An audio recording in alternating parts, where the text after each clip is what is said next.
ઉપકારી, આનંદ કલ્યાણ કરનારા, આનંદ વાત્સલ્ય વરસાવનારા તારક તીર્થંકર શ્રવણ ભગવાન મહાવીર મહારાજાના શાસનને પામીને ઉપાધ્યાય શ્રી વિનય વિજયજી મહારાજ સાહેબ એમણે આપેલી આપણને અણમોલ ભેટ એટલે કે શાંત સુદારસ ગ્રંથ, 16 ભાવનાની અંદર ગોઠવાયેલો આ ગ્રંથ, એમાં 14મી ભાવના એના ચોથા શ્લોકની વિચારણાની અંદર આપણે આગળ વધી રહેલા છીએ. આગળ બતાવે છે કે દાન, શીલ, તપ, ભાવ, ધર્મ આ બધાની શ્રદ્ધાપૂર્વક આરાધના કરનારા સાધુ, શ્રાવક અને શ્રાવિકાઓ એ ધન્યવાદને પાત્ર છે. અનુમોદનાનું સ્તર ત્રીજા ચરણમાં બતાવે છે, સાધ્વ્ય શ્રાધ્યશ્ચ ધન્ય. સાધ્વીજી ભગવંતો અને શ્રાવિકાઓ, શ્રાવિકા માતાને બહેનો એ પણ ધન્યવાદને પાત્ર છે. અરિયંત પરમાત્માથી શરૂ કરેલી અનુમોદના નીચે ઉતરી અને સાધુ ભગવંતો તરફ, અને એનાથી પણ નીચે સાધ્વીજી ભગવંત અને શ્રાવક શ્રાવિકા બધાની પણ અનુમોદનાનો ભાવ ઉપાધ્યાય મહારાજ સાહેબ વ્યક્ત કરેલા છે કે આ કાળની અંદર ભગવાનનું શાસન ટકેલ છે. તો આવી ભગવાન પ્રત્યેની અપૂર્વ શ્રદ્ધાથી પરમાત્માની આજ્ઞાનું પાલન કરી રહેલા સાધુ, સાધ્વી, શ્રાવક અને શ્રાવિકાઓ એના થકી ભગવાનનું શાસન ટકેલું છે. પોતાના હૃદયના કેન્દ્રની અંદર પરમાત્માની આજ્ઞાને સ્થાપિત કરી અને એને જ પોતાનો ધ્રુવ કાંટો બનાવી એના સન્મુખ પોતાની ચિત્ત પરિણતિ રાખી અને આરાધના કરનારા એ સાધ્વીજી ભગવંતોને શ્રાવિકાઓ એ પણ ધન્યવાદને પાત્ર છે. તમને સૌને ઉપમા શેની આપેલી છે? ધ્રુવના કાંટાની ઉપમા આપેલી છે. ધ્રુવનો કાંટો સમજી ગયા ને? નહીં ખ્યાલ આવ્યો? કંપાસ બોક્સ તમે ઘરમાં રાખો, અગાસીમાં રાખો કે પર્વતની ખીણમાં રાખો, હોકાયંત્રની સોય કઈ તરફ હોય? કાયમ માટે ઉત્તર તરફ. દીપકભાઈ, ઉત્તર દિશામાં જ નોર્થ પોલ તરફ નીડલ ગોઠવાયેલી હોય. બસ એ જ રીતે શ્રાવક અને શ્રાવિકા કોને કહેવાય? તો કે દેરાસરને ઉપાશ્રયમાં હોય ત્યારે તો દેવગુરુના ચરણોમાં પોતાના મનની સોયને ગોઠવેલી હોય, પરંતુ આગળ વધીને ઘરની અંદર ને દુકાનની અંદર ગોઠવાયેલા હોય તો પણ મનની સોય એ દેવગુરુ તરફ જ ગોઠવાયેલી હોય તો સમજવું કે આપણે સાચા અર્થની અંદર શ્રાવક અને શ્રાવિકા તરીકે તૈયાર થયેલા છીએ. અહીંયા તો સાધ્વીજી ભગવાન એમની પણ અનુમોદનાની વાત કરે. સાધ્વી ભગવાન પણ ધન્યવાદને પાત્ર છે કે શ્રુત જ્ઞાનના બળથી પ્રગટ થયેલી અપૂર્વ શ્રદ્ધા દ્વારા પરમાત્માની આજ્ઞાના પાલન મુજબ પોતાના જીવનને ગોઠવી રહેલા છે. યાદ આવે સાધ્વી ભગવાન શુદ્ધિ રત્ના શ્રીજી મહારાજ સાહેબ માત્ર 13 વર્ષની ઉંમરે દીક્ષા લીધેલી અને દીક્ષાના 7-8 વર્ષ પસાર થયા. 21 વર્ષની ઉંમરે પહોંચ્યા અને કોઈ અગમ્ય એવો વ્યાધિ લાગુ પડેલો છે. 24 કલાક પેટનો દુખાવો અને રોજની 15, 17, 20, 22 જેટલી ઉલટી થાય. જયેન્દ્રભાઈ, ડોક્ટરોને બતાવવામાં આવ્યું પણ રોગ પકડાતો નથી, કોઈ નિદાન થતું નથી. ખોરાક નાખે એના કરતા 3 ગણો ને 4 ગણો બહાર નીકળે. ક્યાંથી આવે છે આ બધું કોઈને ખબર પડે નહીં. અને આવી વેદના માત્ર 1-2 મહિના નહીં, 1-2 વર્ષની 3-3 વર્ષથી આ વેદના સતત ભોગવે. વેદનાની અંદર ઉલટી એટલી બધી થાય 20-22 કે જેના કારણે ક્યારેક તો બેભાન થઈ જાય. હોસ્પિટલાઇઝ કરવા પડે. હોસ્પિટલમાં 2 દિવસ 3 દિવસ રાખે પણ કોઈ ડાયગ્નોસ થતું નથી, ટ્રીટમેન્ટ થતી નથી ડાયગ્નોસ ન થવાના લીધે. અને પાછા 3-4 દિવસ પછી પાછા ઉપાશ્રયની અંદર લાવવામાં આવે. પણ આ સાધ્વીજી ભગવાન એમને પરમાત્મા પ્રત્યેની ઝળહળતી શ્રદ્ધા, મેં કોકને સંયમની સાધનામાં અંતરાય કરેલા હશે એના કારણે આ ઉપદ્રવ અત્યારે આવેલો છે. બસ પ્રભુ, મારી જે કંઈ ભૂલનો આ ભોગવટો હું અત્યારે કરેલી હું એ મારી ભૂલ બદલ મિચ્છામી દુક્કડમ. મેં કોઈને હેરાન કરેલો હોય, સંયમમાં અંતરાય કરેલા હોય, એ બધાનું અંતરથી મિચ્છામી દુક્કડમ માગું છું. અને ક્યારેય કોઈને પ્રભુ આપની આજ્ઞા પાળવાની અંદર અંતરાય કરીશ નહીં. આવા પ્રકારનો સંકલ્પ વધુ ને વધુ દ્રઢ કરવાનું કામ વોમિટ થતી હોય એવા સંયોગની અંદર પ્રભુ મિચ્છામિ દુક્કડમ, ઓ અરિયંત મિચ્છામિ દુક્કડમ, નેવર અગેન. હવે આપની આજ્ઞા પાળવામાં ક્યારેય કોઈને અંતરાય કરીશ નહીં. ભૂતકાળમાં કોકને અંતરાય કરેલા હોય એનું મિચ્છામિ દુક્કડમ. કોઈના પ્રત્યે અણગમો મનમાં લાવ્યા વગર સમતા અને સમાધિની અંદર સ્થિર રહેવા માટેનો પ્રયત્ન કરે સાધ્વીજી ભગવાન. એમ કરતા કરતા તન વર્ષના વાણા વીતી ગયા. 21, 22 ને 23 વર્ષની ઉંમર, રોજની 15, 20, 22 ઉલટી થાય, વોમિટ થઈ રાખે, છતાં પણ જરાય મનથી સંયમની સાધનામાં ઢીલા પડતા નથી. ક્યાં મેં દીક્ષા લીધી અને આ ઉપદ્રવ આવ્યો. પંકજભાઈ, તમે ધર્મની આરાધના કરતા હોય ને જો થોડી ઘણી તકલીફ આવે, જયેન્દ્રભાઈ, તમે ઘર દેરાસર બનાવો અને સાવિકાને કેન્સર લાગુ પડે, કનેક્શન ક્યાં જોડો સંજયભાઈ? આ ઘર દેરાસર કર્યું ને આ સાવિકાને કેન્સર લાગુ પડ્યું. તમે સંઘ કઢાવવાનું કામ કરો અને બીજી બાજુ દુકાનની અંદર આઈટીની રેડ પડે. દીપકભાઈ, કનેક્શન ક્યાં જોડો? આ સંઘ કઢાવ્યો અને આ રેડ પડી મારે ત્યાં. તમે લગભગ પાપના ઉદયનું કનેક્શન ધર્મની સાથે ગોઠવવાનું કામ કરો છો. અંદર ધર્મ પ્રત્યેની વફાદારી આત્મસાત થયેલી નથી. એટલે તકલીફ આવે એટલે આકડે માકડું જોડવાનું કામ, ધર્મને આરોપીના પાંજરામાં ગોઠવવાનું કામ, એની અંદર આપણે અટવાઈ જઈએ.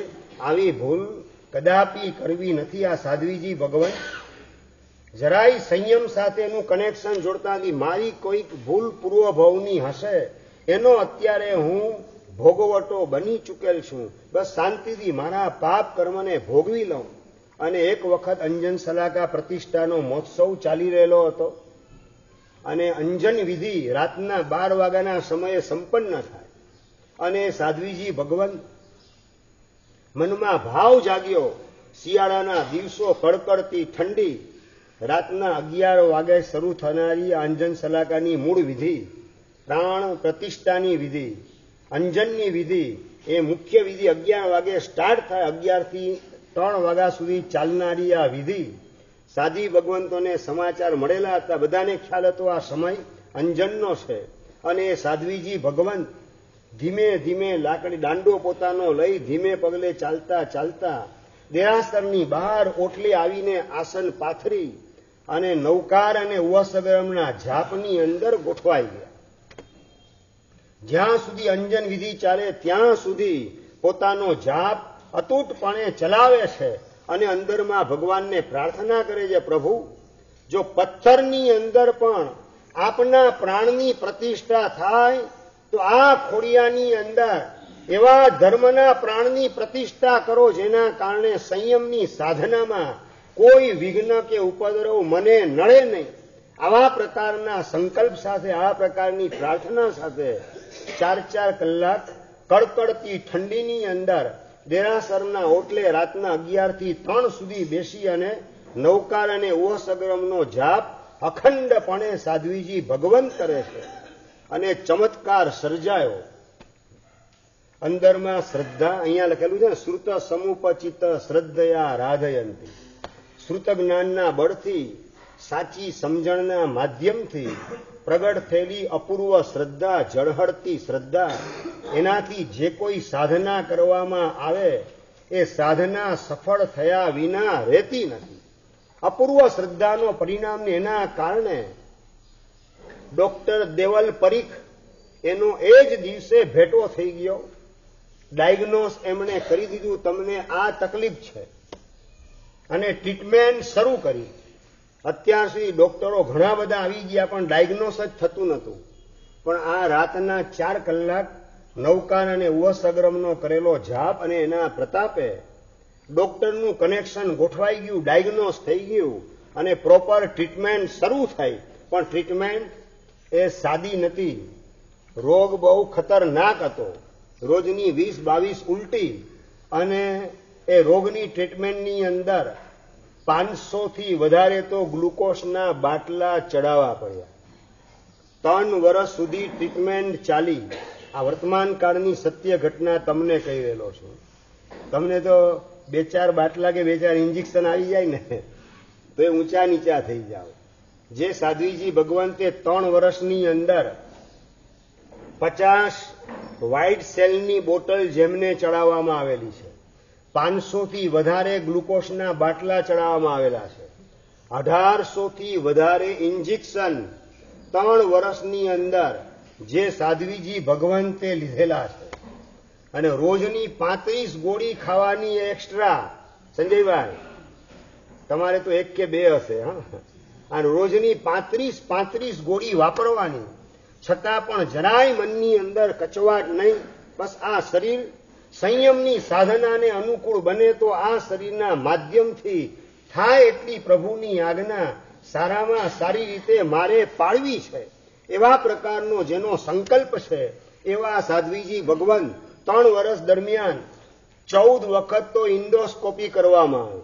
ઇન્ડોસ્કોપી 1 વખત પણ જેને થાય ને એને ખ્યાલ આવે કેવી સ્થિતિ હોય. ડોક્ટર સાહેબ એનેસ્થેસિયા આપી દો, પછી આ ઇન્ડોસ્કોપી કરાવું, એમને ભાનમાં રહીને હું નહીં કરાવી શકું.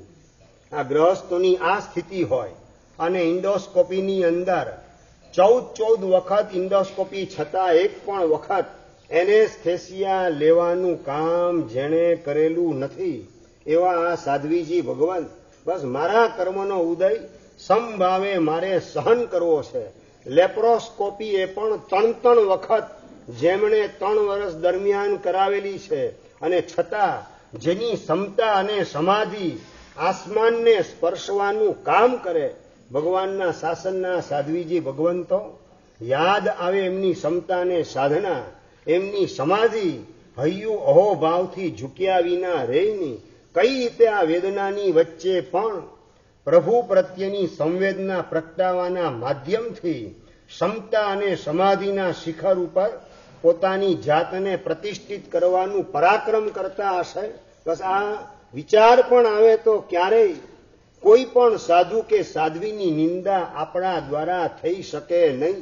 કેવી અદ્ભુત સાધના કરનારા, અદ્ભુત એવી ક્ષમતા અને સમાધિને ધારણ કરનારા, 3 વર્ષ સુધી ચાલેલી આ ટ્રીટમેન્ટ, અને 3 વર્ષના અંતે શરીર સ્વસ્થ થઈ ગયું, પૂર્વવત શરીર નોર્મલ થઈ ગયું. હરેશભાઈ, અને 3 વર્ષ કરેલી આ ટ્રીટમેન્ટ, શરીર સ્વસ્થ થયેલું છે. હવે મનોજભાઈ શું કરવાનું? રોજની 35 ગોળી, 500 ગ્લુકોઝના બાટલા, વ્હાઇટ સેલના 5 બાટલા ચડેલા છે. રોજની 35 ગોળીને માંડ શરીર સાજું થયેલું છે. પંકજભાઈ, હવે શું કરવાનું? રોજ નૌકારસી. શું તમને શું યાદ આવે? દર્શનભાઈ, આપણને શરીર સાજું થાય એટલે હવે છે ને નૌકારસી શાંતિથી કરો બધું. એના બદલે અથિરેણ થિરમ સમલેણ નિમ્મલો, અસ્થિર એવી કાયાના માધ્યમથી સ્થિર એવો ધર્મ આત્મસાત કરી લઉં. મલિન એવી આ કાયા, એના માધ્યમથી નિર્મળ એવો આત્મ ધર્મ એને મજબૂત બનાવવાનું કામ કરી લઉં. આવા પ્રકારની ભાવના ધરાવનારા સાધ્વીજી ભગવાન શરીર સ્વસ્થ થતાની સાથે જ સ્વાધ્યાયના મહાયજ્ઞની અંદર જોડાઈ જાય છે. રોજનો 7 કલાક સ્વાધ્યાય કરવાનો. નંબર 2, રાતના 2 કલાક રિવિઝન કરવાનું. નંબર 3, 1 વર્ષની અંદર 1000 કલાકનું મૌન મિનિમમ ધારણ કરવાનું. મિનિમમની વાત છે, જેમાં પ્રતિજ્ઞા લીધેલી છે એવા પ્રકારની એવી આ સાધના છે. 1000 કલાકથી વધારે મૌન, 1008 કલાક મિનિમમ મારે 1 વર્ષમાં મૌન ધારણ કરવું. અને આ બધું કરતા એ તો ઠીક છે, હજી સાથે સાથે વર્ષી તપ, એની સાધનામાં ઝુકાવાનું પરાક્રમ. ફાગણ વદ 8મ આવે અને અંદરમાં ભાવધારા ઉચકાણી, અને ઋષભદેવ પરમાત્મા એમણે કરેલો વર્ષી તપ, એની સાધનાની અંદર મારે ઝુકાવવું છે. શરીર સ્વસ્થ થયા પછી આપણને તો આ કાયા કેવી લાગે? રૂડી અને પંપાળવા જેવી લાગે, અને આ સાધ્વી ભગવાનને કાયા રૂડી નહીં પણ કુડી લાગે છે. એનો જેટલો કસ કઢાય એટલો મારે કસ કાઢી લેવો છે. પ્રતિક્રમણ પછી પણ 2 કલાક રિવિઝન કરવાનું. આ શરીરની સુકોમળતા એને પંપાળવાની કે પોષવાની નહીં, અને વર્ષી તપની સાધનાની અંદર ઝુકાવાનું પરાક્રમ. વર્ષી તપ પૂરો થયો, બીજા વર્ષે ચોમાસાની અંદર 16 ઉપવાસના પચખાણ આ સાધ્વીજી ભગવંત કરે છે. જેમણે કેવી વેદના 4 વર્ષ ભોગવેલી છે, 3 વર્ષ સળંગ ને પછી 3 વર્ષ ટ્રીટમેન્ટ, એની પણ વેદના, અને એ વેદના પછી સ્વસ્થ થયેલું શરીર, એના માધ્યમથી બસ મારા આત્માનું પરલોકનું ભાથું જેટલું ભેગું થાય એટલું ભેગું કરી લઉં. તમને ભેગું કરવાના ભાવ તો જાગે. હરેશભાઈ, ભેગું કરવાના ભાવ તમને પણ જાગે નિરંજનભાઈ, અને આ સાધ્વીજી ભગવાનને પણ ભેગું કરવાના ભાવ જાગે, પણ તમને કાગડિયા ભેગા કરવાના ભાવ જાગે કે જેની કોઈ કિંમત નથી. હમણાં 2000ની નોટ બજારમાંથી ગાયબ થઈ ગયેલી છે. એની પહેલા 1000ની નોટ અને 500ની નોટ એ પણ ગાયબ થઈ ગઈ. મોરારજી દેસાઈ વખતે 1000ની નોટ એ ગાયબ થઈ ગઈ. યાદ છે કે યાદ નથી? તમે જે કાગડિયા ભેગા કરવા માટે 5 કલાક 7 કલાક 10 કલાક ઓફિસની અંદર, કારખાનાની અંદર, દુકાનની અંદર તમારી જાતને નીચોવાનું કામ કરો, પણ એ કાગડિયા એ કેન્સલ થતા વાર લાગવાની કેટલી, આ અંદરમાં વિચાર કેટલો સ્પર્શે. મારું પુણ્ય પરવારે ને સામૂહિક પાપનો ઉદય થાય તો આ નોટ કેન્સલ થાય, નોટબંધી આવે અને મારી ઊંઘ હરામ થઈ જાય. શરીરમાં નવા રોગ, એસિડિટી ને બીપી વગેરે, ડાયાબિટીસ વગેરે ઘૂસી જતા વાર લાગે નહીં, આ બધા ટેન્શનના કારણે. અને આ ટેન્શન જો વધી જાય તો ડિપ્રેશન લાગુ પડતા પણ વાર લાગે નહીં. આ ડિપ્રેશનની અંદર મારે ઘૂસવું નથી. ધર્મની મૂડી જેટલી ભેગી થાય તેટલી કરવી છે.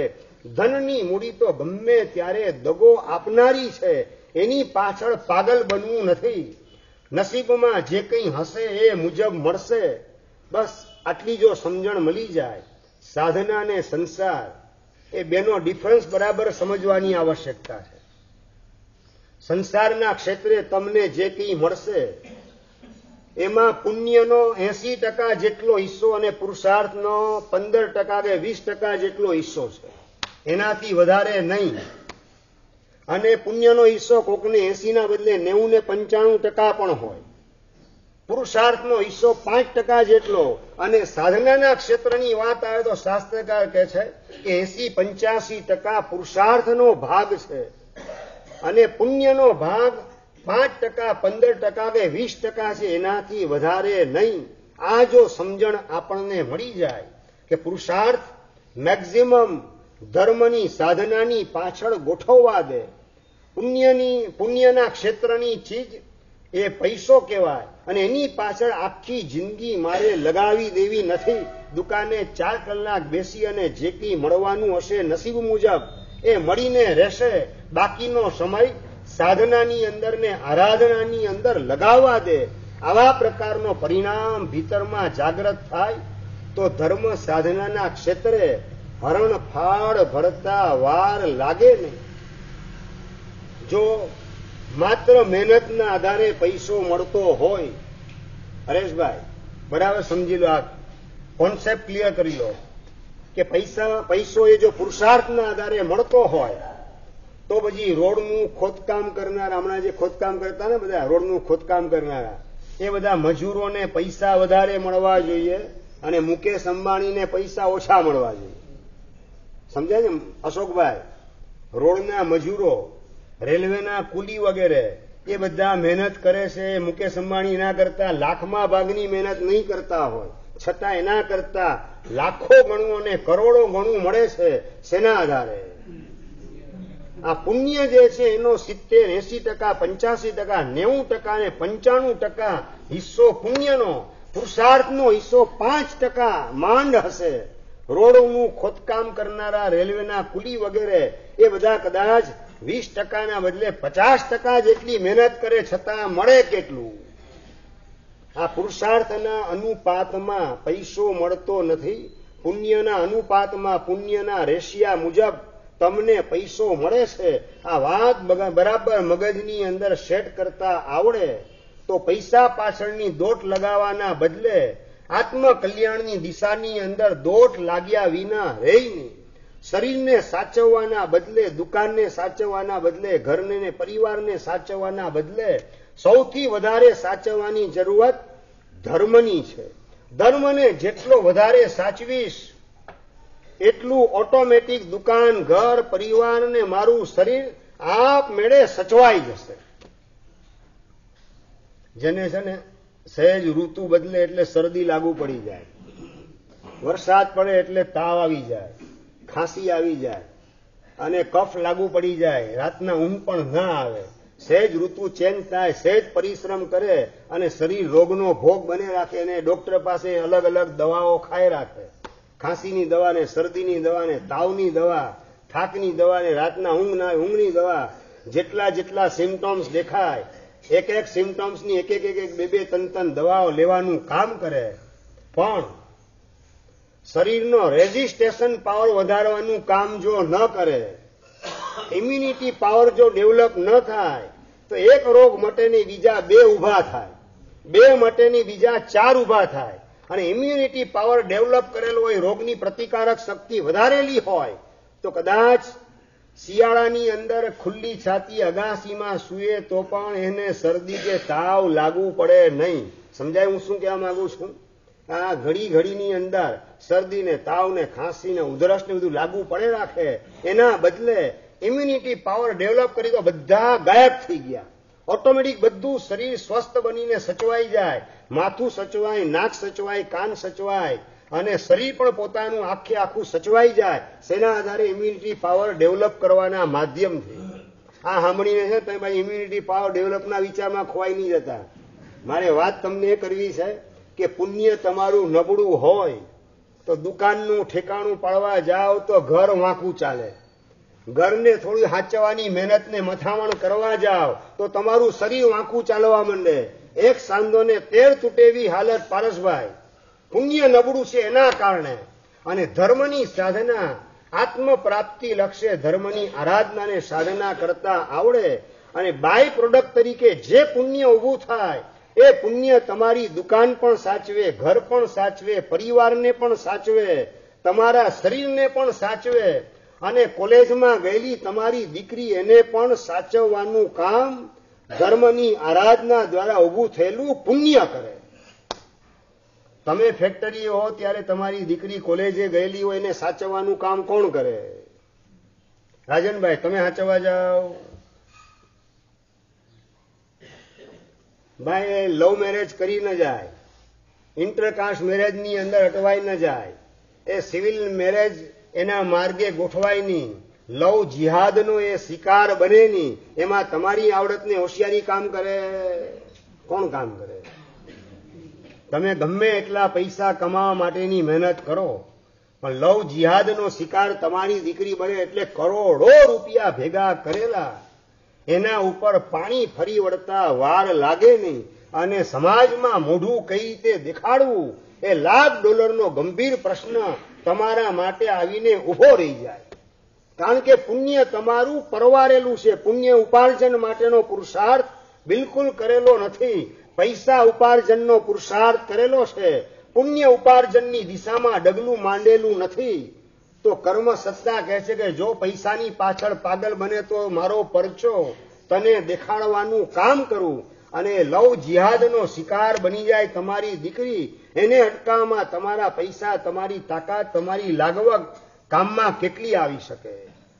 એને સમજાવવા માટે જાઓ તો એ તમારી સાથે વાત કરવા પણ તૈયાર ન થાય. એવી સ્થિતિ ઊભી થાય કે ન થાય? મારા કરતા આ દિશામાં તમારી પાસે નોલેજ, મુક્તિભાઈ, વધારે તમારી પાસે નોલેજ છે મારા કરતા. પણ આ બધું નોલેજ મેળવ્યા પછી ધમ્મમ શરણમ પવજ્જામિ, ધર્મની શરણાગતિ મારે છોડવી નથી. એક ધર્મને હું સાચવીશ તો ઓટોમેટિક દુકાન, ઘર, પરિવાર ને મારું સ્વાસ્થ્ય, દીકરા દીકરી બધું સચવાઈ જશે. એક ધર્મની ઉપેક્ષા કરીશ તો બધી જગ્યાએ ગાબડા પડતા વાર લાગશે નહીં. આવા પ્રકારની સમજણ જો આત્મસાત થયેલી હોય તો પુરુષાર્થ 80% આત્મકલ્યાણના માર્ગે, પ્રભુની આજ્ઞા પાળવાના માર્ગે ગોઠવાય અને 15 કે 20% જેટલો પુરુષાર્થ એનાથી વધારે સંસારના ફિલ્ડની અંદર પુરુષાર્થને મારે ગોઠવવો નથી. એવા પ્રકારનો સંકલ્પ ઉભો થયા વિના રહી નહીં. પેલા સાધ્વીજી ભગવંત શરીર થોડું સ્વસ્થ થયું અને બસ હવે આ શરીરનો જેટલો કસ કઢાય એટલો કસ કાઢવાનું કામ કરવું છે. શુદ્ધિ રત્ના શ્રીજી મહારાજ વર્ષી તપની સાધના પૂર્ણ થઈ, બીજા વર્ષે 16 ઉપવાસની સાધના અને ત્રીજા વર્ષે માસક સમણની સાધનામાં ઝુકાવાનું પરાક્રમ એ શુદ્ધિ રત્ના શ્રીજી મહારાજ કરી રહેલા છે. જેને 4 વર્ષ સુધી વોમિટની તકલીફ 15, 20, 22 જેટલી ઉલટી રોજે રોજ થાય, એ તકલીફમાંથી 3 વર્ષની ટ્રીટમેન્ટ પછી માંડ બહાર નીકળ્યા. હવે આરામ કરવા દે, હવે આ શરીરને થોડો ટેકો આપવા દે, એવા વિચારમાં અટવાવાના બદલે આ શરીરનો જેટલો કસ કઢાય એટલો કસ કાઢીશ તો જ મારો પરલોક સદ્ધર થશે. આવતા ભવમાં સિમંદર સ્વામીનો યોગ થાય, એમના વરદ હસ્તે રજોહણની મને પ્રાપ્તિ થાય અને 1 વર્ષની અંદર એવી સાધના પ્રભુના સાનિધ્યમાં કરું કે કેવલ જ્ઞાન પ્રગટ થયા વિના રહી નહીં.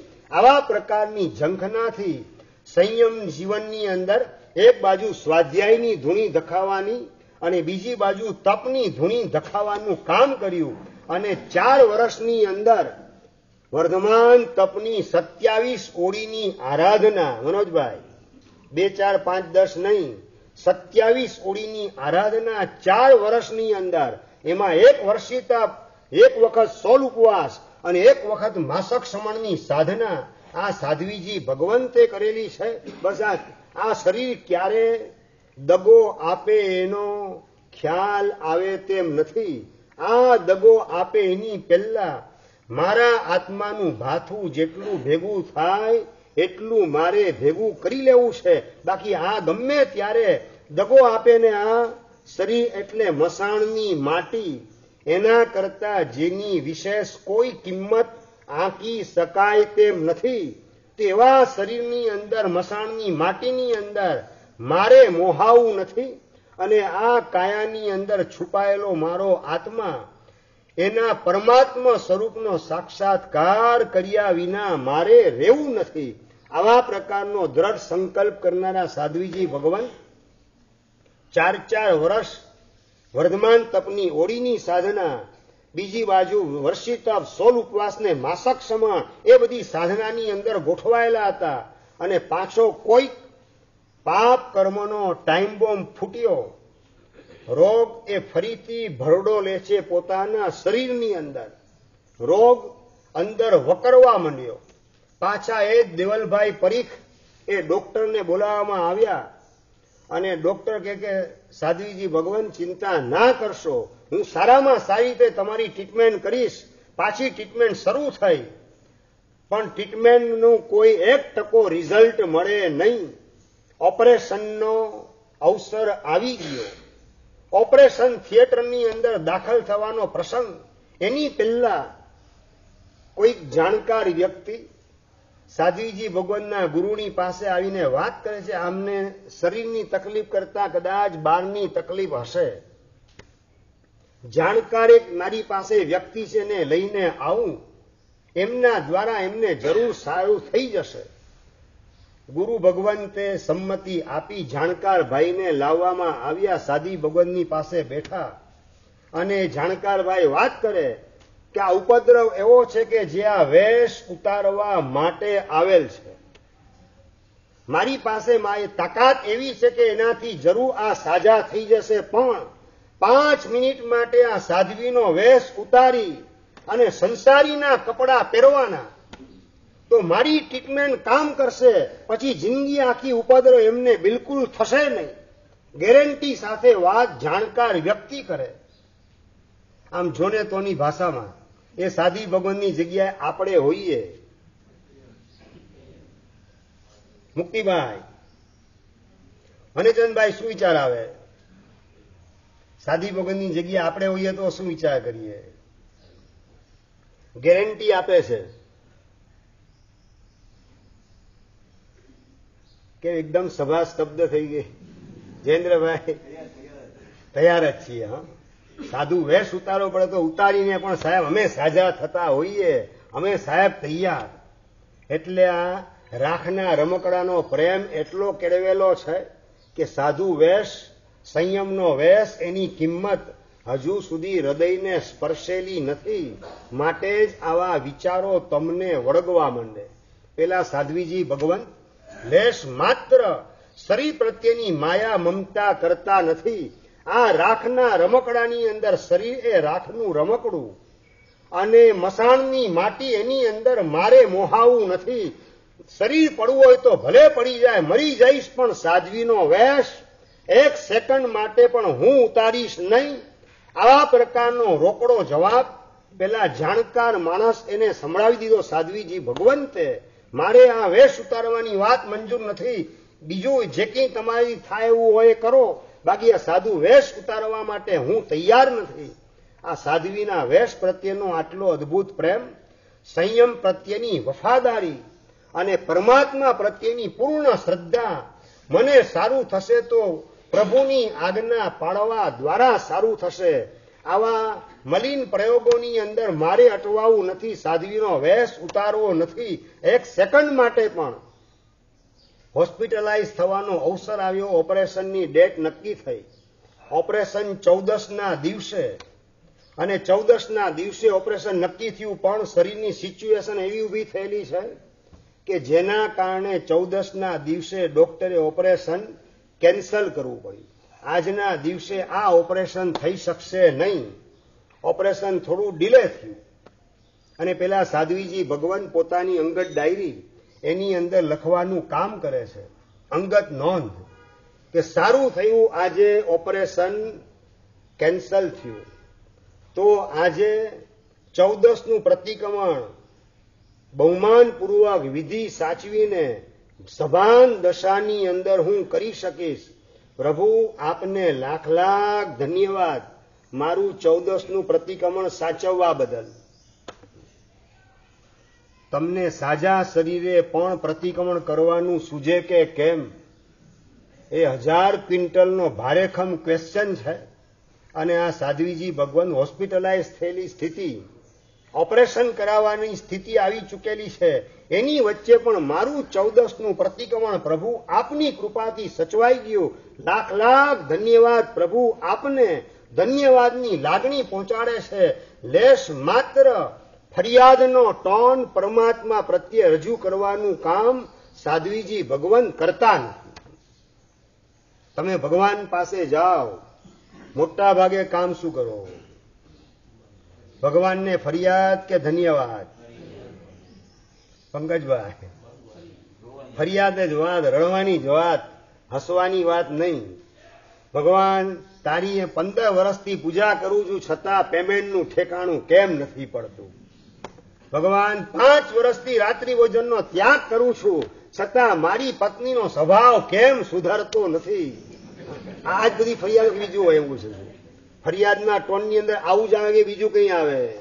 પ્રભુ 8 વર્ષથી સામાયિક કરું છું છતાં પણ આ શરીરનું ઠેકાણું કેમ પડતું નથી? આ બધી વાત ભગવાનની પાસે કરો, બીજી વાત કરો. ભગવાનને ધન્યવાદ આપવાનું કામ ક્યારે, કેટલી વાર? પ્રભુ લાખ લાખ ધન્યવાદ. રાતના સૂતા પછી આવતીકાલ આવવાના બદલે આવતો ભવ આવી જાય તેવી શક્યતા પૂરેપૂરી હોવા છતાં આપની કૃપાથી આવતો ભવ આવવાના બદલે આવતીકાલ ઉગી ગઈ આજનો સૂરજ મને જોવા મળ્યો આપની કૃપાથી. એ બદલ લાખ લાખ ધન્યવાદ. આવી ધન્યવાદની લાગણીથી પરમાત્માને તમે નવડાવી દીધા હોય એવા પ્રકારનો પ્રસંગ યાદ કેટલો આવે? ભાઈ, તમારી આવડતને હોશિયારીથી આ સૂરજ ઉગીને જોવાનું કામ કરો. આવતીકાલનો સુરત તમે જોશો એમાં તમારી આવડત ને તમારી હોશિયારી, તમારી લાગવગ ને તમારા પૈસા કામ કરે. 0.001% પણ એનો હિસ્સો નથી. પ્રભુ માત્ર આપની કૃપા થકી આ નવો સૂરજ આજનો જોવા મળ્યો. આ શરીર સ્વસ્થ ચાલે છે, 5 ઇન્દ્રિયો વ્યવસ્થિત રીતે ચાલે છે, જરાય કિડનીનો પ્રોબ્લેમ નથી આવતો, લીવર ફંક્શન ડેમેજ થયેલું નથી, બ્રેઇન એટેક કે હાર્ટ એટેક પ્રભુ આપની કૃપાથી હજુ સુધી મને આવેલ નથી. બ્લડ સર્ક્યુલેશન વ્યવસ્થિત ચાલી રહેલું છે. એ બધું આપની કૃપાનું અમૂલ્ય ફળ છે. એ બદલ પ્રભુ લાખ લાખ ધન્યવાદ. આવી ધન્યવાદની લાગણી પરમાત્માને પહોંચાડવાનું કામ કેટલી વાર નહીં? જે પ્રભુની કૃપાનું જ ફળ છે છતાં એનો સ્વીકાર કરવાની તૈયારી આપણી પાસે આવતી નથી. આ સાધ્વીજી ભગવાન 14ના દિવસે ઓપરેશન કેન્સલ થયું, પોસ્ટપોન થયું, અને ધન્યવાદની લાગણી પ્રભુને પહોંચાડે. પ્રભુ આપની કૃપાથી બસ પ્રતિક્રમણ ઉભા ઉભા વિધિ સાચવીને સભાન દશાની અંદર થઈ શકે એવી કૃપા તારી મારા ઉપર થઈ. લાખ લાખ ધન્યવાદ. આવે આપણા જીવનમાં જે કંઈ પણ સારું બને છે એ બદલ ભગવાનને ધન્યવાદની લાગણી પહોંચાડીએ. નબળું જે કંઈ બને છે એની ફરિયાદ ભગવાન પાસે જિંદગીમાં ક્યારેય પણ કરવી નથી. ફરિયાદ આપણા જીવનમાં રહેલા દોષની કરીએ. દુઃખની ને દર્દની ફરિયાદ ભગવાનની આગળ કદાપી કરવી નથી. મારા પાપનો ઉદય છે માટે આ દુઃખ આવ્યું, આ દર્દ લાગુ પડ્યું, એમાં ભગવાન આપને ફરિયાદ કરવાનો કોઈ પ્રશ્ન આવતો જ નથી. મારા કર્મનો હિસાબ આપ મને એવી શક્તિ આપો, ક્ષમતા ટકાવું, સમાધિ ટકાવું, અને મારા કર્મનો હિસાબ શાંતિથી ચૂકવવાનું કામ કરું. આ પ્રકારની પ્રાર્થના વેદનાની વચ્ચે પ્રભુને પહોંચાડવાનું કામ આપણે કેટલું કરીએ? દુઃખ અને દર્દ રવાના થાય એવી ઈચ્છા, કે દુઃખ અને દર્દની અંદર ક્ષમતા ને સમાધિ ટકે એવી ઈચ્છા? પ્રાયોરિટી શેને આપો નિરંજનભાઈ? પ્રાયોરિટી શેને આપો? અલ્પેશભાઈ જવાબ જોઈએ. દુઃખ અને દર્દ જાય. અરે અત્યારે દુઃખ અને દર્દ જાશે, પણ જો પાપ ગયેલું નહીં હોય તો પાછા એ દુઃખ ને દર્દ આ જ ભવમાં 2-4 મહિના પછી કે 2-4 વર્ષ પછી આવશે, અને કદાચ આવતા ભવમાં પણ એ દુઃખ તમારો છેડો છોડે નહીં એવી પણ સંભાવના પૂરેપૂરી છે. અને જો ક્ષમતાને સમાધિ ટકાવવાનો અભ્યાસ કરેલો હશે તો કર્મ ખપી જશે, તો દુઃખ તો એનો સમય પૂરો થશે એટલે રવાના થવાનું, અને પાપ ગયું એટલે દુઃખ જવાનું, અને પાપ ગયું ને દુઃખ ગયું, દર્દ ગયું, દુર્ગતિ ગઈ, તો સદગતિના માધ્યમથી સિદ્ધ ગતિ પ્રાપ્ત થયા વિના રહેશે નહીં. કે જ્યાં કર્મ સત્તા લેશ માત્ર આપણો વાળ વાંકો કરી શકે નહીં, આપણને નડી શકે નહીં. બસ આ પ્રકારની સિચ્યુએશન મારી કાયમી ધોરણે ઊભી થાય એના માટે ક્ષમતાને સમાધિ ટકાવું એવી પ્રભુ મારા ઉપર કૃપા વરસાવજે. દુઃખ અને દર્દ કેમ આવ્યા એની ફરિયાદ નહીં, દુઃખ દર્દની વચ્ચે પણ ક્ષમતાને સમાધિ ટકાવું. બસ પ્રભુ એટલી મને સમજણ આપજે. આવી પ્રાર્થના સાધ્વીજી ભગવંત કરેલા છે. લેશ માત્ર હૈયા બળાપો નથી. અને હજી આગળની વાત, મૃત્યુના 2 દિવસ પહેલા એ સાધ્વીજી ભગવંતે હોસ્પિટલની અંદર પંડિતજીની પાસે 2 કલાકનો પાઠ લેવાનું કામ કરેલું હતું. મોતના 2 દિવસ પહેલા જયેન્દ્રભાઈ, તમને સાજા શરીરે પણ સ્વાધ્યાય કરવો ગમતો નથી, સ્વસ્થ શરીરે પણ ગાથા ગોખવામાં ઉત્સાહ જાગતો નથી, સ્તવન ને સ્તુતિ વગેરે પણ મોઢે કરવા માટેનો ભાવોલ્લાસ ઉછળતો નથી. અને આ સાધ્વીજી ભગવાન હોસ્પિટલની અંદર છે, મોતને 2 દિવસની વાર છે, એ સ્થિતિની અંદર ગોઠવાયેલા હોસ્પિટલમાં પણ પંડિતજીની પાસે 2 કલાક સુધી પાઠ લેવાનું કામ કરેલા છે. આ સાધ્વીજી ભગવાન શુદ્ધિ રત્ના શ્રીજી મહારાજ, આ એક આવા સાધ્વીજી ભગવંતો એ જો નજરની સામે દેખાતા હોય તો ક્યારેય આખી જિંદગીની અંદર એક પણ સાધુ કે સાધ્વીની નિંદાનું પાપ આપણી જીભને ચોટે નહીં. એવા પ્રકારની જાગૃતિ કાયમ માટે ટકી શકે. ક્યાં નક્કી કરો, ક્યારેય પણ કોઈ પણ સમુદાયના સાધુ કે સાધ્વીની નિંદા કુથલીનું પાપ એની અંદર ભૂલે ચૂકે પણ ફસાવું નથી. કોઈની પાસે જવાની અંદર ઉત્સાહ તમને ન જાગે તો ન જવું, પરંતુ એની નિંદા કુથલીની અંદર એના માટે ઘસાતું બોલવાની અંદર આ જીભનો દુરુપયોગ કરશું તો અનંત કાળ સુધી જીભ ન મળે એવી એકેન્દ્રિયની અવસ્થા પૃથ્વી, પાણી, અગ્નિ, વાયુ, વનસ્પતિ એની અંદર અનંતો કાળ પસાર કરવો પડશે. આવી દુર્દશા ભોગવવી ન હોય. ક્યારેય પણ કોઈ પણ સંપ્રદાયના કે સમુદાયના સાધુ કે સાધ્વીની નિંદા કુથલીની અંદર મારે ક્યારેય પણ જોડાવું નથી. થઈ શકે તો અનુમોદના કરીએ, થઈ શકે તો સાધુ સાધ્વીની પ્રશંસા કરીએ, અંદરમાં પ્રમોદ ભાવ પ્રગટ કરીએ, પરંતુ સાધુ કે સાધ્વીની નિંદા કુથલીનું પાપ એની અંદર ક્યારેય પણ અટવાવું નથી. આવા તો ઢગલા બંધ શ્રમણી રત્નો વર્તમાન કાળમાં, નજીકના વર્તમાન કાળની અંદર થઈ ચૂકેલા અને અત્યારે પણ વિદ્યમાન હોય એવા સાધુ સાધ્વી ભગવંતો, બસ આપણે એની ભર પેટ અનુમોદના કરવાનું કામ કરીએ. જેટલી અનુમોદના કરશું એટલી આપણી આરાધનાના અંતરાય તૂટશે, એટલા આપણા પુણ્યોદય એવા ઊંચકાશે કે જેના કારણે સાધનાના ઉજળા સંયોગો ઝડપથી આપણી આસપાસ ગોઠવાય અને સરસરાટ સદગતિની પરંપરાએ સિદ્ધ ગતિમાં ગોઠવાતા વાર લાગે નહીં. મારે 84ના ચક્કરમાં અટવાવું નથી, ફસાવું નથી. માટે ક્યાંય પણ કોઈ પણ સમુદાયના સાધુ સાધ્વી ભગવાન એની આસાતના, એની નિંદા કુથલી, એના માટે ઘસાતું બોલવાની અંદર ભૂલે ચૂકે પણ મારે મારી જીભનો ઉપયોગ કરવો નથી. નાનકડો અભિગ્રહ આપી દઉં. નાનકડો અભિગ્રહ. માસ ખમણની કે 6 મહિનાના ઉપવાસની એમાં વાત નથી. માત્ર સાધુ સાધ્વીની નિંદા કુથલીનું પાપ આપણા જીવનમાં ક્યારેય ન આવે. ક્યાંય વાત થતી હોય નબળી તો ઉભા થઈને ખસી જવું. સાંભળવા પણ ત્યાં બેસવું નથી કે ઉભા રહેવું નથી. આપણા મોઢે બોલવું પણ નથી. અને આ નિંદા કુથલીનું પાપ એ અનંતકાળ મને દુર્ગતિમાં ટીચવાનું ને પીટવાનું કામ ન કરે. એના માટે આ અભિગ્રહ અનિવાર્ય છે. નાનકડો અભિગ્રહ બરાબર આપું બધાને.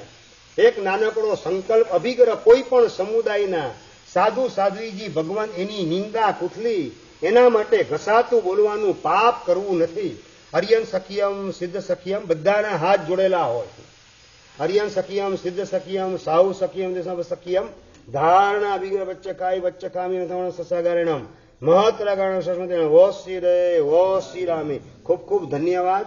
આ મોટો ચેપી રોગ કળિયુગનો છે અને કળિયુગના ધર્માત્માઓ, અચ્છા ધર્માત્માને લાગુ પડનારો એવો ચેપી રોગ, એમાંથી બચવાની ટ્રીટમેન્ટ આ અભિગ્રહના માધ્યમથી આપણે કરી અને આપણું ભવિષ્ય અને સેવ કરવાનું પરાક્રમ કરેલું છે.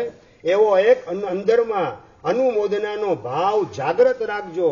કેવા અદ્ભુત ને અલૌકિક સાધનાના માર્ગે ગોઠવાયેલા વર્તમાન કાળના સાધ્વીજી ભગવંતો હોય છે. શું વાત કરું. સુલસા શ્રીજી નામના સાધ્વીજી ભગવંત, જેમણે પોતાની દાદી ગુરુણી એમની સેવા માટે અમદાવાદની અંદર 21 વર્ષ સુધી સ્થિર વાસને સ્વીકારેલો હતો. યુવાનીના કાળની અંદર ઘણું બધું કરવા માટેના અભરખા જાગતા હોય, શાસન પ્રભાવના માટેના ભાવ જાગતા હોય. મને કોઈ ઓળખે, લાઇમલાઇટની અંદર મારે ગોઠવાવું છે, મારી જાતને જગતની અંદર જાહેર કરવી છે, એવી અનેક પ્રકારની શક્તિ પોતાના અંદર હોવા છતાં પણ બધા અભરખાને અંદરમાં દબાવી અને બસ સૌવમ કીર પડીવાય વૈયા વચ્ચમ ખલું અપડીવાય. આ ઓગ નિર્યુક્તિની અંદર 14 પૂર્વધર ભદ્રબાહુ સ્વામી મહારાજ સાહેબના શબ્દો એને નજરની સામે રાખી બધી સાધના આ ભવ પૂરતી સાથ અને સહકાર આપે. નજીકના એક ભવ પછી એ સાધના સાથે આવે કે કેમ એ $1,00,000નો પ્રશ્ન છે. આ ભવની અંદર રોજ 50 ગાથા કરનાર વ્યક્તિ એનું જ્ઞાન આવતા ભવમાં સાથે આવે જ એવી કોઈ ગેરંટી શાસ્ત્રકાર ભગવાન આપતા નથી.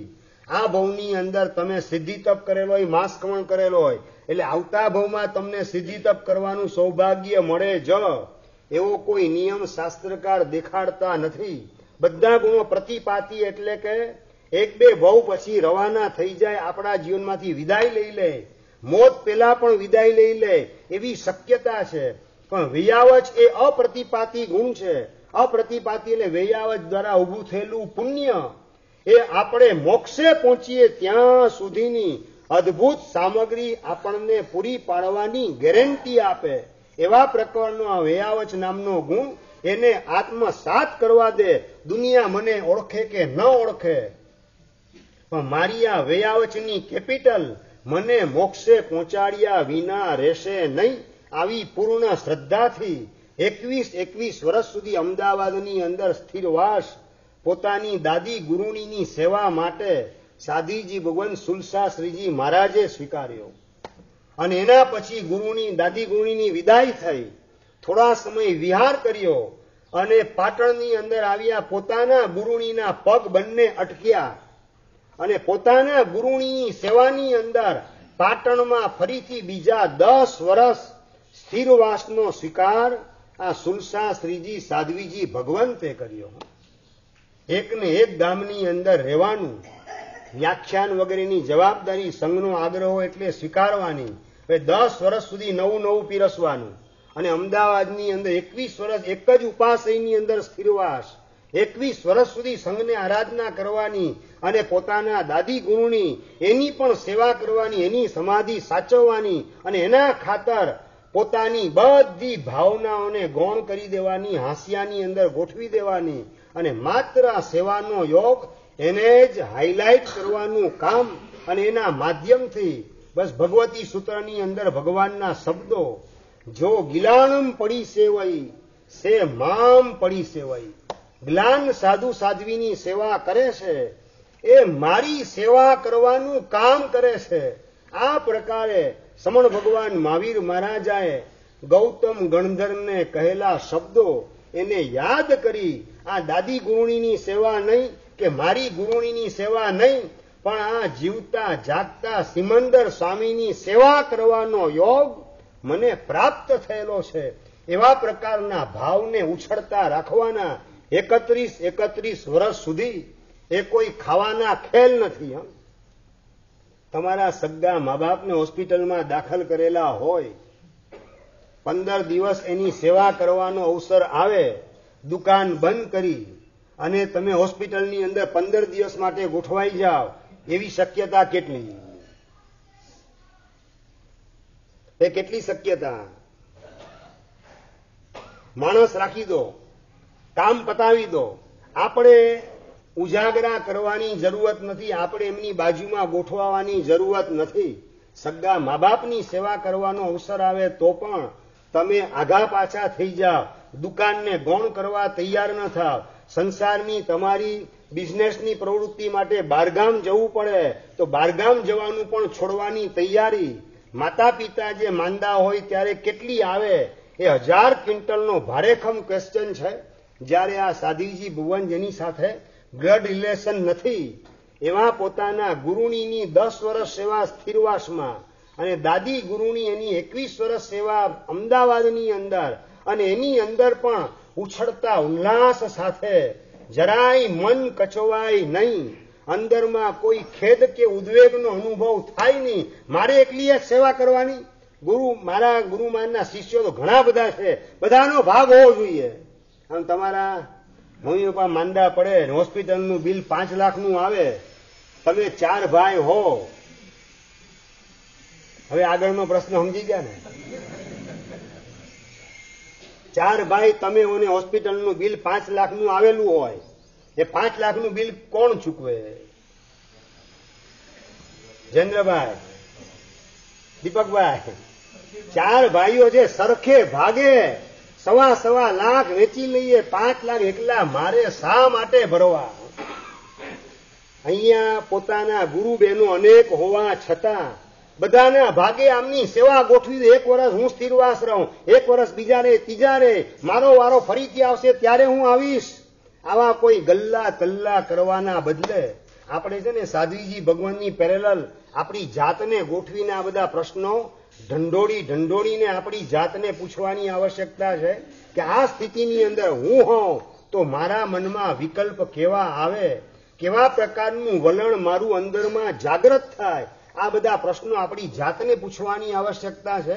બીજા ગુરુ બહેનો અનેક હોવા છતાં કોઈને સેવાનો લાભ આપવો નથી, મારે જ સેવાનો લાભ લેવો છે.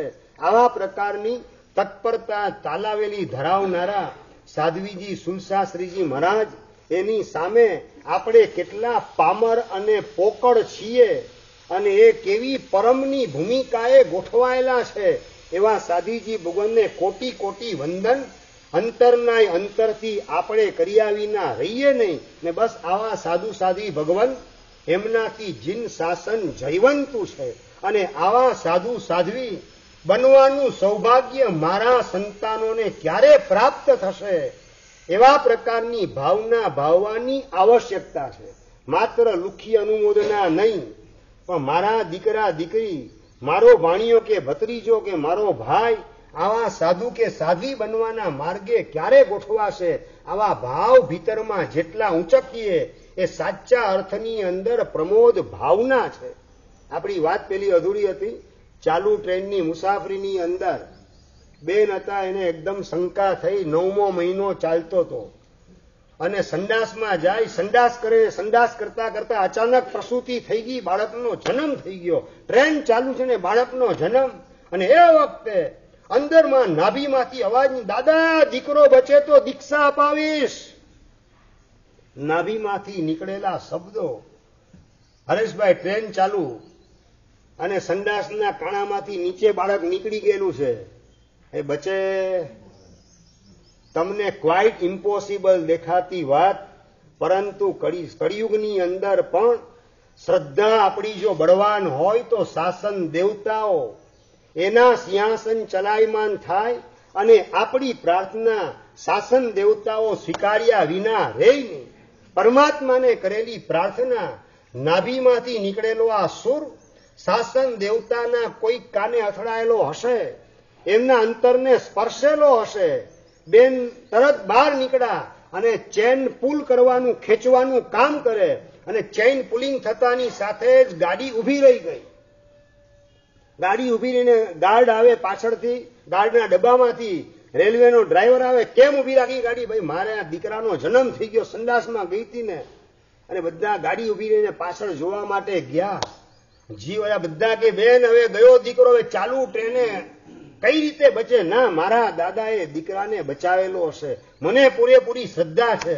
ટ્રેન તમારે ઉપાડી તો ઉપાડી લે, હું જાઉં છું પાછળ, પાટે પાટે જઈને મારો દીકરો મને મળશે. બસ શંકેશ્વર 500ના દાદા એ મારા દીકરાને સાચવશે, મને પૂરેપૂરી શ્રદ્ધા છે.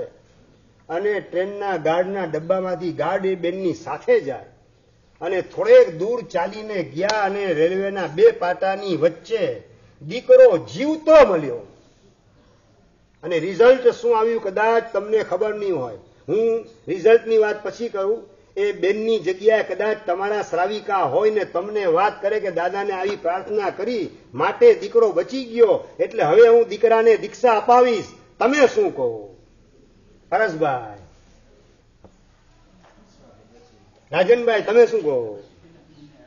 હા, એના પુણ્ય હતા એટલે બચી ગયો, અને મારા પુણ્ય મારે ભોગવવા છે માટે એને દીક્ષા આપવી નથી, મારી સેવા એની પાસે કરાવી. આ જ ભાવ કે બીજો કોઈ ભાવ? એ અભિગ્રહ તે કરેલો તો, મેં ક્યાં અભિગ્રહ કર્યો તો? દીકરા ઉપર મારો અધિકાર છે. શું બોલો, શું ગલ્લા તલ્લા કેવા નીકળે, કેવા ગોલમાલના ભાવ ભીતરમાં જાગે.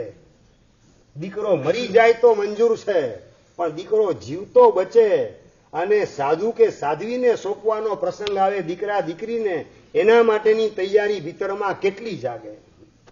આ શ્રાવિકા માતા અને એમના શ્રાવક પરમાત્માના શાસનને પામેલા હતા અને એના જ પ્રતાપે એ દીકરાએ દીક્ષા લીધી અને જીન શાસનને પૂજ્યપાદ અધ્યાત્મ યોગી કલાપૂર્ણ સુરીશ્વરજી મહારાજ સાહેબના સમુદાયના એક રત્ન કહેવાય, એક શણગાર કહેવાય એવા ઉપાધ્યાય અજીત શેખર વિજય મહારાજ સાહેબ એની ભેટ પ્રાપ્ત થઈ.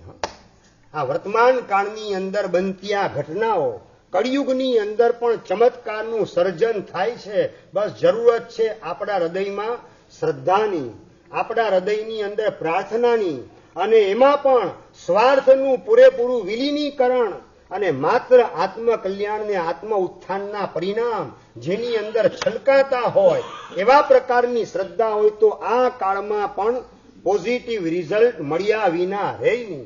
પોતાના સંતાનને શાસનને સોંપવાની આવી તૈયારી એના પ્રતાપે ઉપાધ્યાય અજીત શેખર વિજયજી મહારાજ સાહેબ એની ભેટ અહીંયા રહેલા ઘણા બધા ભાગશાળીએ અજીત શેખર મહારાજને જોયેલા પણ હશે, પણ એમનો જન્મ કઈ સિચ્યુએશનમાં અને માએ કરેલી પ્રાર્થના અંદરમાંથી શ્રદ્ધાનો સૂર કેવો પ્રગટ થયો.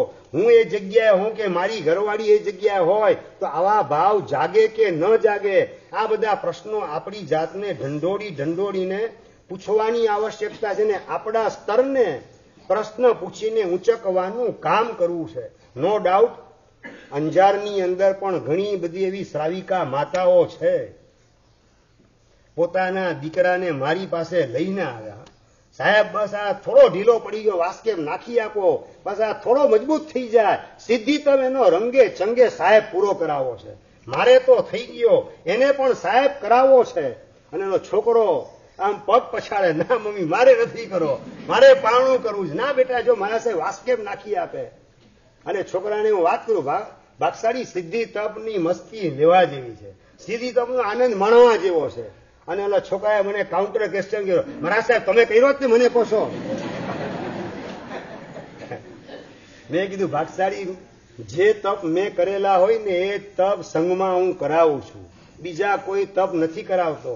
એ તપનો આનંદ મેં લીધો એટલે ગમતાનો કરીએ ગુલાલ, ગામે ગામ સંગે સંગમાં એ આનંદના બધાને ભાગીદાર બનાવવા માટે પ્રેરણા કરતો હોઉં છું. આ સિદ્ધિ તપ અત્યારે ભલે થોડી તકલીફ લાગે પણ પૂર્ણ થશે ને, સિદ્ધિ તપ પૂર્ણતાની નજીક પહોંચશે ત્યારે અંદરમાં આનંદ કલ્પના બહારનો ઉછળશે. અને એ આનંદનો અનુભવ ગઈકાલે બધા તપસ્વીઓએ કરેલો છે. બની ઠનીને અને સજી થજીને એવા ગઈકાલે ઉપાસે આવેલા હતા ફોટોગ્રાફી માટે. આ બધા લાગે કે શિરીષભાઈ આ ફોટોગ્રાફીનો કાર્યક્રમ છે દર 3 દિવસે ગોઠવવાની જરૂરત છે. સિદ્ધિ તપના તપસ્વીનો આમ જુઓ તમારે મૂળ કેટલો આસમાનને આંગવા માંડે, ઉછળતો ઉલ્લાસ બધાના મોઢા ઉપર જોવા મળે. બની ઠનીને સજીને ગઈકાલે બધા આવેલા. આ મેં છોકરાને વાત કરી કે સિદ્ધિ તપ પૂરો થશે ને પછી કેવો આનંદ આવશે એનો અનુભવ થને થશે. સિદ્ધિ તપનું સાહેબ મહત્વ શું છે? છોકરા કાઉન્ટર ક્વેશ્ચન. તમારા પ્રશ્ન બધા ઓછા હોય પણ છોકરાના પ્રશ્ન ઘણા હોય. સાહેબ સિદ્ધિ તપનું મહત્વ શું? એટલે મેં એને પ્રશ્ન તને કઈ ગેમ ગમે રમવી? સાહેબ મને ચેસ રમવી બહુ ગમે. મેં કીધું ચેસની અંદર છે ને વજીરનું જેટલું મહત્વ છે ને એટલું સિદ્ધિ તપનું આપણા જીવનમાં મહત્વ છે. એક જ વાક્ય મેં કીધું તો સાહેબ હવે સિદ્ધિ તપ નહીં છોડો. આ શું બાળકોની પણ નિખાલસતા હોય છે. ચેસમાં વજીરનું શું મહત્વ એ મગજમાં બરાબર ઠસેલું હતું એટલે એને એની ભાષામાં જવાબ આપ્યો. ચેસમાં જેટલું વજીરનું મહત્વ એટલું આપણા જીવનમાં સિદ્ધિ તપનું મહત્વ. તો સાહેબ હવે હું પૂરો જ કરી સિદ્ધિ તપ. સાહેબ પચખાણ આપી દો. મેં એક ઉપવાસ સાહેબ 8નું આપી દો. 8નું પચખાણ આપ્યું, વાસ્કેપ કર્યો અને મમ્મીની સાથે જાય દરવાજા સુધી પહોંચ્યો, ઉંબરા સુધી પહોંચ્યો અને છોકરો પાછો આવ્યો મારી પાસે. મમ્મી ઉભી રહી ગઈ. મમ્મી ઉભી હતી દરવાજા પાસે, ઉમરા પાસે, અને છોકરો મારી પાસે આવીને વાત કરે કે સાહેબ ચેસ છે ને મારી ફેવરિટ ગેમ છે અને સાહેબ સિદ્ધિ તપમાં ગિફ્ટ અપાવો છો ને એની અંદર આ વખતે ચેસની ગિફ્ટ અપાવી દેજો. શું છોકરાઓના હૃદયની અંદર ઉમળકા હોય છે, નિખાલસતા હોય છે. અને યોગાનું યોગ અનુમોદક ગ્રુપ રાજનભાઈ વગેરે એમના માધ્યમથી આ વખતે 5મી બારીની અંદર બેસણામાં બધા બાળકોને ચેસની ગેમ ગિફ્ટ આપવામાં આવેલી હતી. વાત મારે તમને કરવી છે કે નાના બાળકો પાસે આ જો નિખાલસતા, નિર્દોષતા અને એના કરતા 1000 ગણા ધન્યવાદ એમની માવડીને આપવાના મન થાય. હોંશે પોતાના દીકરાને પ્રેરણા કરે, પ્રોત્સાહન આપવાનું કામ કરે અને સિદ્ધિ તપના શિખરે પહોંચાડે. આજુબાજુવાળા ઘણા ટોર્ચરિંગ કરનારા હોય એનું ટોર્ચર મન ઉપર લીધા વગર આ બહુ મહત્વની પાછી વાત છે. હજી આ ટોર્ચરિંગ ચાલુ જ હોય છે ઘણાનું ઘણી જગ્યાએ. અલી હુકામ તારા દીકરાને આ માસ્કમણ કરાવે, તારી દીકરીને હુકામ કરાવે, તારો દીકરો હજી 2 વર્ષનો નથી થયો ને આને ક્યાં તારી નાની દીકરીને સીધી તપમાં જોડવાનું કામ કરે. આવું સગાવાલા આજુબાજુમાં કે બધાને ગણકાર્યા વગર માવડીઓ જે પોતાના સંતાનોને ઉત્સાહથી સીધી તપના શિખરે પહોંચાડે છે. યાદ આવે આ દર્શ લોદરિયા, વીત લોદરિયા, ખુશી મહેતા, વિહાન મહેતા, ધ્યાની મહેતા, હીરખંડો, વિશ્વા, આંસી, ક્રિશ, ક્રિશા, આ બધા બાળકને બાલિકાઓ નાને 12 વર્ષથી નાની ઉંમરના બધા, અને અત્યારે 32 જેટલા બાળકને બાલિકાઓ એટ પ્રેઝન્ટ ટેન્સ. આ અત્યારે 6ઠી બારી ચાલે છે એની અંદર 32 બાળક અને બાલિકાઓ સ્કૂલ સાથે ચાલુ રાખી અને સિદ્ધિ તપની અંદર ઉછળતા ઉલ્લાસને ઉમંગથી આગળ વધી રહેલા છે. એ બાળક બાલિકાઓના સત્વને પણ ધન્યવાદ છે અને એના માતા પિતા એને ટકાવી રાખનારા, પ્રેરણાને પ્રોત્સાહન આપનારા એ પણ લાખ લાખ ધન્યવાદને પાત્ર છે. અને આવું વાતાવરણ જ્યારે હોય, ધર્મની શ્રદ્ધા બળવાન બનેલી હોય ત્યારે જ આવા પ્રકારનું વાતાવરણ ઘરે ઘરે જોવા મળે.